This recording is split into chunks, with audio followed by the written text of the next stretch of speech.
You're listening to the Options Insider Radio Network. For more quality options programs, visit www.theoptionsinsider.com or search for Options Insider Radio Network in your podcast provider of choice. Listeners can also access all of our programming through our mobile app, available in iTunes and on Google Play. You wanted it, you got it. A radio program that helps teach you options trading inside and out, basic to complex. This is Options Bootcamp. Whether you want to learn how to protect your portfolio, generate income, or even become a master of volatility, the Options Bootcamp drill instructors will break it all down for you. Now, let's get you into peak options trading shape. Here are your Options Bootcamp drill instructors. All right, everybody, that music means we are back. It is time once again for a little bit of action on the options educational front. Yes, it is time once again for Options Bootcamp, what the cool kids call OBC. My name, of course, Mark Longo from the Options Insider Radio Network. Remind you at the top of the show, two things straight out of the gate here. First off, make sure you're subscribed to the full network. Otherwise, you're missing out on nearly a dozen other shows coming at you, and a lot of bangers in there, if I do say so myself. It's not just me and Dan talking education on Wednesdays, even though that is a fun part of my week.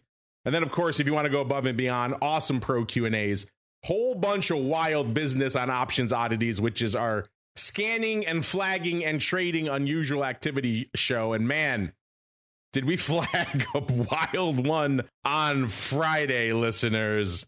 Wild. Absolutely wild. If you wanted some action, the pro on Friday was the place to be there, listeners. I've been doing this for a bit. that was definitely stands out in terms of the sheer mind-boggling amount of juice that was changing hands in this name. That's all I can say, listeners. Check it out on the pro. TheOptionsInsider.com/pro is the place to go as we go around the horn and see who's joining us on this fine Education Wednesday. I am pleased to say the streak is alive. I am joined once again by the literal black hat wearing. He is wearing a black hat as we speak, listeners. None other than Mr. Daniel Ragnar Lothbrok Passarelli III, Esquire, from the Viking-inspired lands of Frankfurt. Mr. P, welcome back to the show. I didn't know your parents were so deep into Norse history, sir. Oh, yes. Very, very kind of true. Not really true, but I'll go along with it. Not very nice of you to slaughter all those monks on Lindisfarne back in the day. What did they do to you? You know, they were just there copying their manuscripts and got to come along and kill them all, Mr. Dan, just because they had priceless gold treasures. What kind of man are you, sir? Oh, goodness. I'll tell you what kind of man you are. You're the kind of man that wades bravely, some might say foolishly, back into the fray about double calendars. We're doing it again, Dan. It is time for an extended edition of Options Drills. Calling boots. Time for our favorite pastime, Option Drills. We're going to take the strategies learned during the show and teach you how they can be employed to achieve a specific objective. Do you hear me? Yes, sir!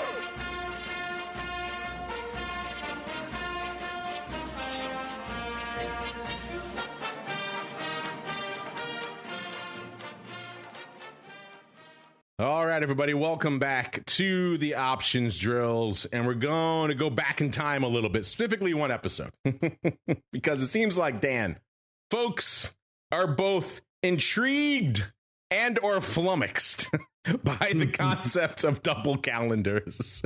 We touched on this a few times now, and people definitely seem intrigued by the concept. They're like, I like what's cooking here. I just can't grasp the mechanics.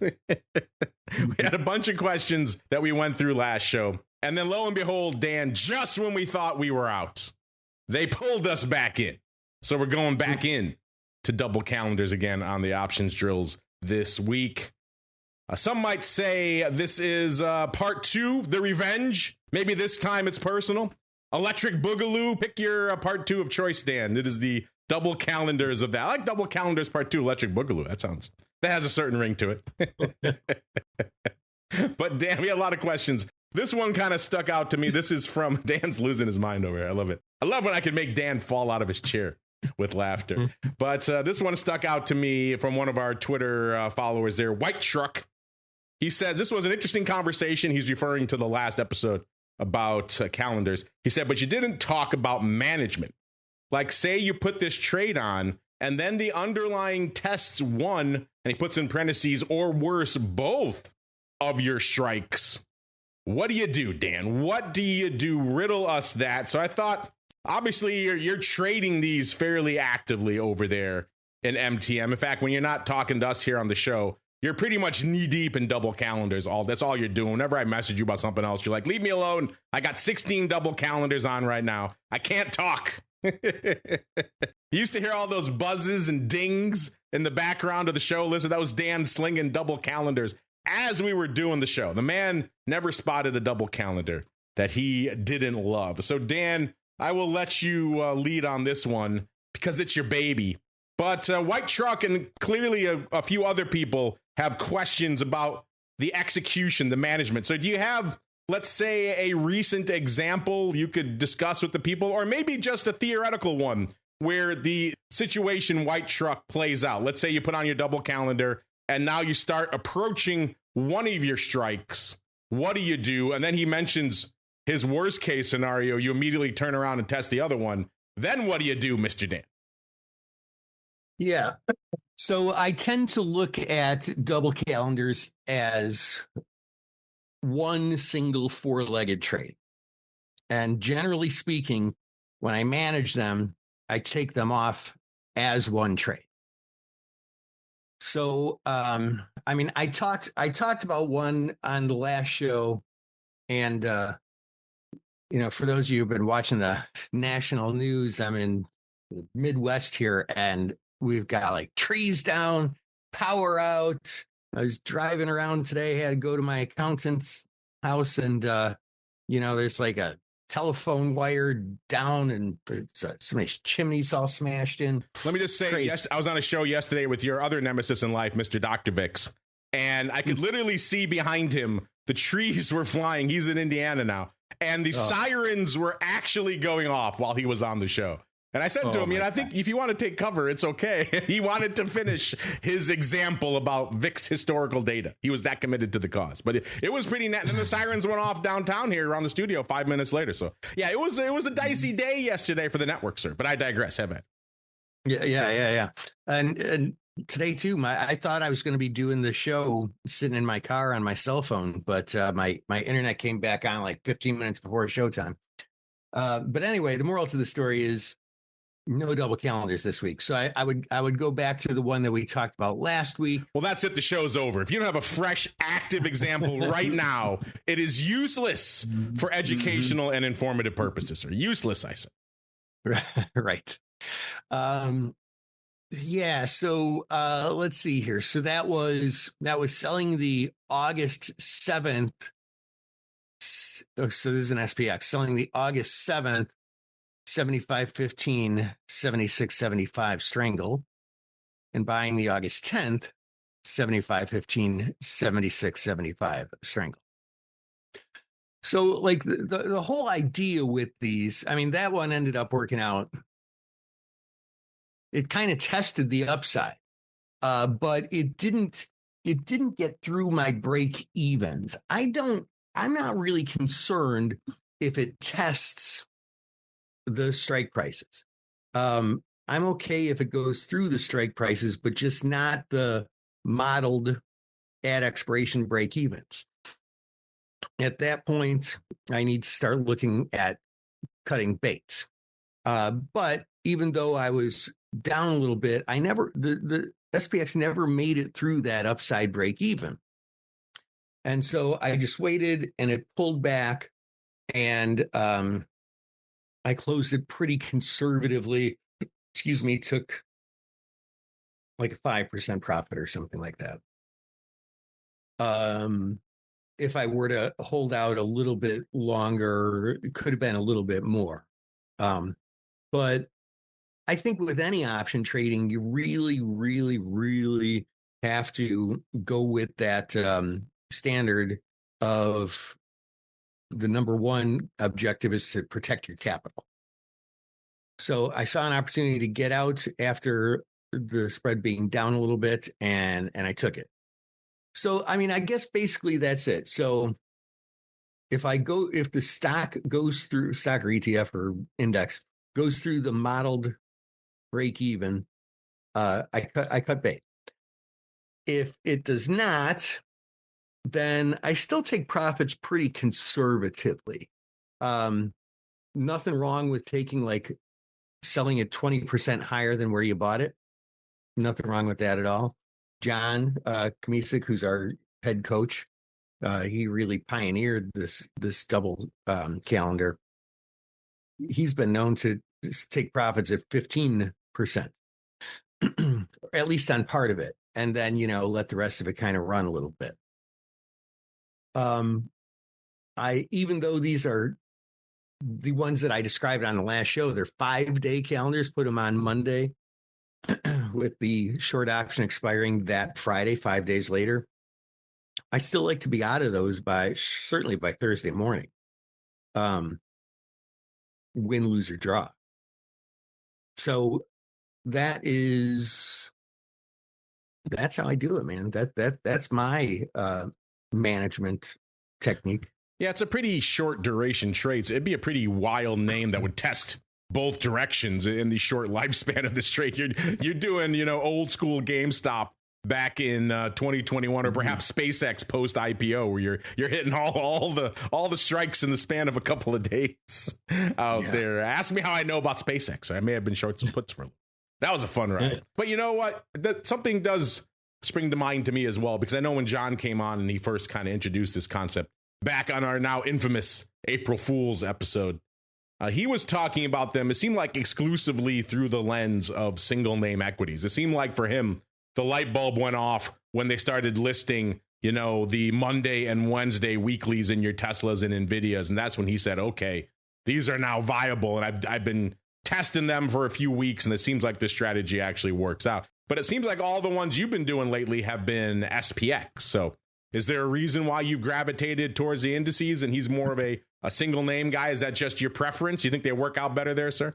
No, not necessarily. I mean, John will also trade some of the indexes or ETFs. But, I don't know. I mean, I think he just looked at some of the top most liquid active names and tried it out on there, and then arrived at, just through empirical success, hey, it tends to work on this one, but tends to not work as well on this one and that one. So yeah, I think that's how John sort of arrived at the names that he does, which are like Apple, Nvidia. I do think he does some SPY or SPX.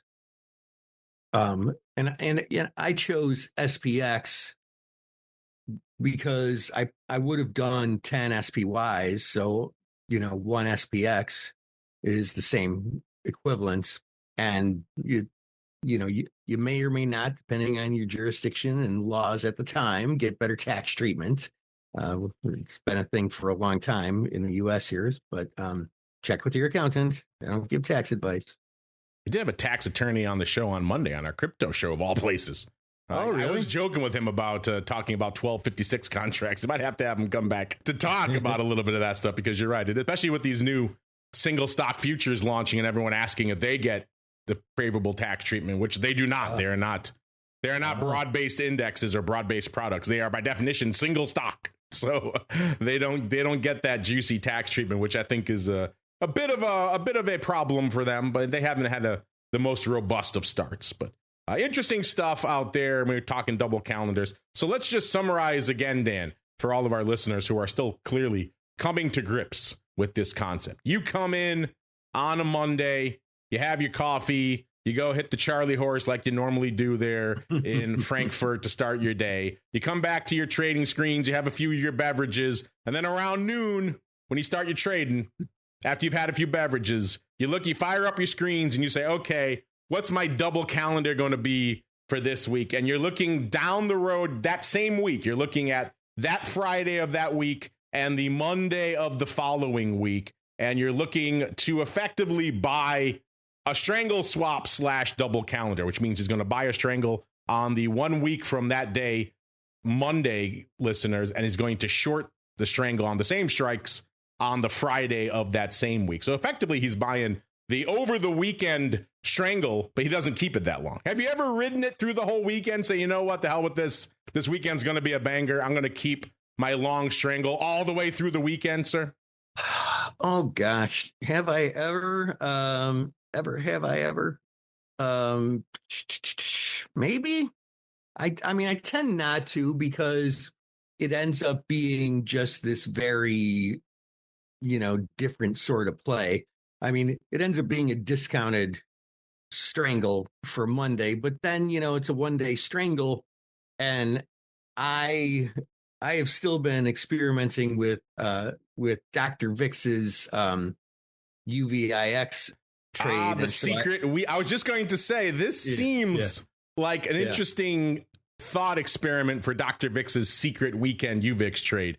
We've been workshopping many different ways to try to pay for that, and it often doesn't work. The futures, we've tried calendars with the futures. We've tried the options straight up. There's a lot of decay in those, obviously, as well, just buying them through the weekend. But if you did this structure, there are no Mondays, though, in UVIX. You just have the straight weekly. So you'd have to do Friday to Friday, which kind of limits the utility of this. If they had a Monday, perhaps, it'd be deeply illiquid. It'd be hard. Yeah. That's another thing that would kill you. UVIX now post-reverse split, the volume has fallen off a cliff. It does like 4,000 contracts a day. So if you even were to consider this, the slippage would annihilate you. That was the first thing I thought of when you said this, actually, was this might be a way to finally pay for Dr. Vix's secret weekend UVIX trade, which is not so secret because I keep telling everybody about it, listeners. Well, I mean, this could be an alternative to buying UVIX. This could be, yes. I wonder if you just did this trade every week and let it run through Friday, so that you're basically getting a discounted strangle for the coming Monday. And then, you got to be out of it pretty quick in the morning on Monday for this to work. But I wonder if that would pay off. That's the only way you could do it. You'd have to do something deep and liquid, and that would have to be obviously SPX if you wanted to do this then, or perhaps SPY if you prefer, listeners. And then, you could use this as a bit of a surrogate. And maybe I will float the idea to him, because then he has all the interns he could task with testing it. Yes. Yeah. I don't have to crunch the data, which is the best way to go. At the end of the day, the best way to do the secret weekend UVIX trade is not to use UVIX, but to maybe to use it as an SPX strangle swap around the weekend. Because we do get action over the weekend, and in this case, what kills the UVIX trade 9 times out of 10 recently has been we get some ridiculous, dire news over the weekend, typically about the Iran conflict. And then on Monday, the market decides it doesn't care and it opens up 1.5%, and UVIX is just taken out to the woodshed. And that happens time and again. In fact, it happens so frequently, Russell got mad at me because I used to tweet out, "This is the weekend. It's going to work now because something horrible is happening. The overnight futures are blood red." And I said, "This is it, Russell. This is the weekend where it's finally going to pay." And then lo and behold, it's up 1%. And he just tweets, "Stop tweeting this." Because I was ruining it for him, he said. And of course, it never worked. So yes, it was a challenge. So this might be the one. If you do get that 1% upside move, you don't care. You just want to move. So that could also eliminate one of the biggest problems with the strategy, which is it is entirely directional from a vol perspective. Now, he also does it in conjunction with SVIX. I should point that out. So it's not entirely a straight up trade by itself. So he uses this really to hedge his SVIX over the weekend against some big vol shock. That's why he's doing it. Seen in a vacuum just through the lens of the UVIX side of the trade, it could be an interesting idea. It might be something to workshop. And certainly, again, even if the Mondays existed in UVIX, they would not be tradable. So SPX might be the way to go. So there we go, Dan. We may have backed ourselves into an interesting new way and an interesting new use case for the dreaded double calendar. This time it's personal. The revenge electric boogaloo, which is a good way to maybe or perhaps a decent way, we have to workshop it to get some weekend. Everyone's worried about weekend risk. It is quite a literal thing these days in the market. So there you go, listeners. Perhaps another use case for the double calendar. Since we're talking about you folks and your questions, let's get to a little bit of the old mail call. Mail call. Time to look at questions submitted by our listeners.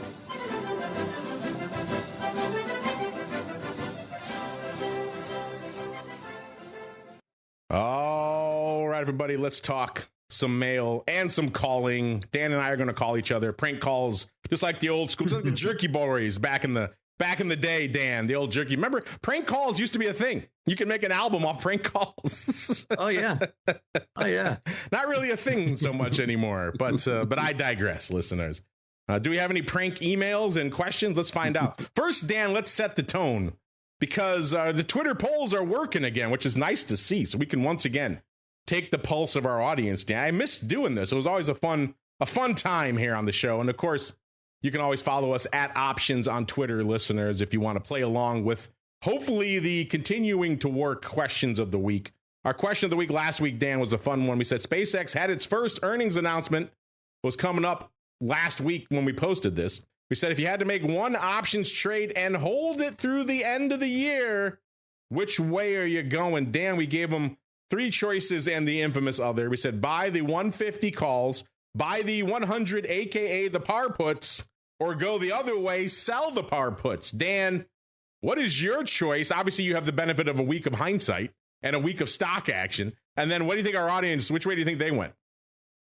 Oh, wow. Okay, so hold on, wait. Let me make sure. So 150 call, buy the 100 put, or sell the 100 put, and you got to hold it through the end of the year. I would personally, I would sell the, gosh, can I do both, sell the 100 put and buy the 150 call?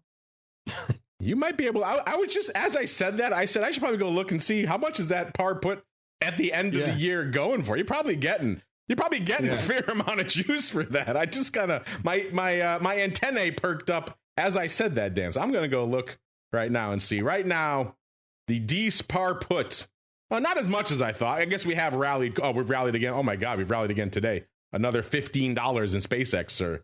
It's trading nearly 150. So I thought you were going to get at least $10. No, you're getting about $5 for these puts now, Dan. Still a hefty amount. Yeah. But I was thinking you were going to get quite a bit of juice for these. I don't think you could buy. Definitely you can't buy the 150s now because we're almost at the 150 strike. Those are $25, Dan. So if you want to do the old 5x1, you could do it. Yeah, I mean, the problem with this trade is that, actually, it's kind of interesting now that I'm looking at this. In the shorter term options, we tend to hit, wait a second now. Hold on a second. I don't know what the hell I'm talking about here. Give me a second here. 130 and 1. I need to look at some different strikes here. Yeah, okay, there we go. Yeah, so kind of part of the problem with this is that, at least in the shorter term expirations, you've got this negative skew business, right? Like the upside calls are bid and the downside puts are offered relatively speaking. But interestingly, when you start getting farther out in time, you're not really seeing that quite as much. The January,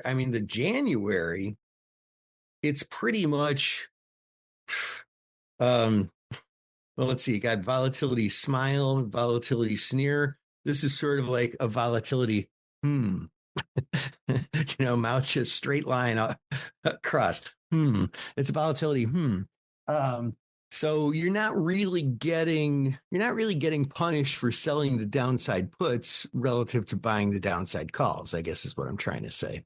Oh gosh, I don't know. I'd still like to do both though. Yeah, I'd still like to sell the 100 puts and buy the 150 calls. If that's my only choice, I'd probably buy a higher strike. But I was just reading here while you were talking about the weird staggered lockup release for this SpaceX IPO. They have Not just one lockup, but multiple lockups that are unfolding. The next one is on August 21st for about 43 billion worth of shares. So there's many waves of lockups coming up, apparently. Good thing that's not expiration or anything. Yeah, on calendar days 90, 105, 120, 135, and 180 days after the debut. There's more lockups coming on each of those days that are opening up. So that's a very strange structure, and also a lot more stock going to be perhaps hitting the market then, which not a great thing for the holders. That said, Dan, our audience wanted to buy the 150 call, which looks pretty prescient right now. They said they wanted to buy this last week when the stock was around 110, 115. It's kissing 150 today. I didn't see what the headlines were today. Almost the same amount though, Dan. So that was 38.9%. So just barely taking the number one spot. Number two, we have buying the par put for about 37%. Back then, it was probably at least $7-8, if not 10. Going all the way out to the end of the year, probably was at least $10. So yeah, that was a juicy prospect, and they said I will pay it. 24.1% wanted to go the other way. They're also looking pretty good right now. Selling the par put, Mr. Dan. Let's just keep rolling here. Let's go to MIGID, or perhaps MGD, even though MIGID sounds more fun, Dan. Let's go with MIGID. MIGID wants to know, when vol is relatively low, do Mark and Dan prefer debit spreads over buying outright calls or puts? At what point does the extra premium for the naked option become worth paying? Well, Dan, I already gave my sordid tale about buying straight up naked forward puts last week on the show. It didn't work out well for him. Yeah. But when does it cross that threshold for you, sir? I mean, the lower vol is, the less I feel a need to hedge it off with the spread. So, I mean, if and when vol is super low, I would tend to do more outrights. If vol is not low, or if it's high, but I want a directional trade, a la buying a call or buying a put, I am more likely to do a debit spread, just so that I'm buying high vol in one, but selling high vol in another one, and they offset each other. So yeah, the lower it is, absolutely, the more likely I am to just do outrights. Yeah, I think that's fairly straightforward. Vol is low. The juice is worth the squeeze. Just buy it. You don't need to sell something else against it. If vol gets a little spicier, you probably want to have a short leg in your back pocket to help offset that outlay and to get some of that decay working in your favor. Or just go to Ford, where everything's pretty much cheap all the time. And you could just buy it all, Dan, and just roll the bones. Isn't that what they say when you trade Ford? Just roll the bones, baby. Real shooter. Huge, crazy shooter. Ford. All right. The dumpster fire known as Ford, but I digress. Let's go out to Jans with an S, Jans, Jans. He or she wants to know, oh, Dan, this is right up your alley. This is the wheel question. He says, when initiating the wheel, do you choose to strike based primarily on delta, technical levels, or the amount of premium you can collect? So, Dan, you're going out there, you're wheel hunting, you're wheel shopping, you're looking at different strikes, and you're saying, you know what, that strike's paying me 84 cents. I want to get in on that action. That's how you do it, right? Well, of these choices here, it is never based on delta, ever. It is always based on both the other two criteria, technical levels, which is usually my PAS bands, which I think I talked about on the show before, or and the amount of premium I can collect as a percentage of the investment, which is either the stock price with the covered call or the strike price with the cash secured put. It's really important to use both of those things, technical levels and basically your annualized return, as far as the amount of premium you can collect, but never delta, never. I'm trying to think how delta would even work if you wanted to execute your trade. Who comes in? I want a 55 delta on this put. Let's go hunting for a 55. It just doesn't really work that way. I'm sure there are a few oddballs out there who like that, or maybe as one factor, one trigger in your model, perhaps you have delta in there. But Who goes out? Oh, I want to sell a 64 Delta put. That's what I want. Find me one of those. It just doesn't tend to line up. If you do that, you're going to be hunting for a long time for the perfect Delta trade out there. Let's go to PJ. PJ, we haven't seen a question like this in a while, Dan. This used to be one of the more common questions we'd get, which is effectively along the lines of, you bought a call, something happens, usually earnings, the stock goes up, you still lose money. We haven't gotten a lot of these call questions anymore. I think the audience has gotten pretty sophisticated. That said, this is taking it through a different lens. PJ's asking kind of the other side of it. Are there any secrets to rescuing a long call that got the direction right, but is still losing money because implied vol collapse? So it sounds like, Dan, PJ is perhaps caught in the trap. The move has already happened. He looked at the stock the next day. He said, woohoo, I was right. Then he fired up his options change and he says, woohoo, I was wrong. That was terrible. And he starts crying. And then his wife smacks him in the face and says, what have you done? You've ruined the kid's college fund. So, the short answer is unfortunately, there's not really much you can do. Once the horse is out of the barn, you can't really go find the horse and shove him back in. But that said, Dan, have you had any success or maybe any of your students come to you with this issue and you've gotten lucky or fortunate with a workaround, sir? Yeah, I've got a secret. Yeah. You call the market makers, you say, put that vol back in for 10 minutes. Yeah. Just let me get out. That's what you do, right? Right. The secret is don't F it up in the first place. Always look at implied volatility. You will make or lose money on every single option trade on implied volatility. Sometimes it's just a teeny bit and it's barely noticeable that it helps you or that it hurts you. But sometimes it's massively noticeable and makes or breaks your trade. And you have full autonomy and responsibility to look at the implied volatility before making a trade. Because if you lose money based on implied volatility, whose fault is it? Raise your hand if you know. I do. It's your fault. So make sure to do a volatility analysis before hitting that execution button. Damn. Dan, kicking PJ while he's down. He writes to us for solace, perhaps a little bit of sharing of his pain, some conciliatory news, maybe a secret trick that could get him out of his hole, and Dan just kicks him in the teeth and says, it's your fault. It's called tough love, Mark. Stupid MFer. Yeah, Dan comes in. He's the bad cop in the show. He throws the coffee in your face. I give the person the coffee. Dan smacks it out of their hand. Says, you don't get any coffee till you tell me where you hid those bodies. Right, Dan? Coffee is for closers. Coffee is for closers. Wait, that's the wrong movie. Wrong analogy. That's another great film, though. That's another one I haven't seen in a long time. You really only need to watch that one scene. You just turn on that movie, you just watch the Alec Baldwin scene, and you're pretty much good. That's legendary stuff in and of itself. I kind of want to go watch that now, but I digress. Glenn Ross, if you have no idea what the hell we're talking about. Peak Mammoth. Well, actually, not Peak Mammoth. Peak Mammoth for me, Dan, is Untouchables. What's your Peak Mammoth, sir? Oh gosh, it is hard to go wrong with Glenn Ross. That one scene is awesome.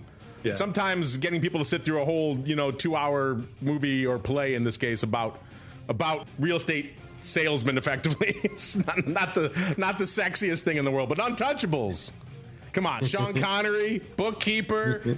He brings a knife, you bring a gun. Come on, I could watch that. I could watch that right now, sir. Yeah, that's the Chicago way. Come on. That is a good one. Notice they don't say that's the Frankfurt way. They say that's.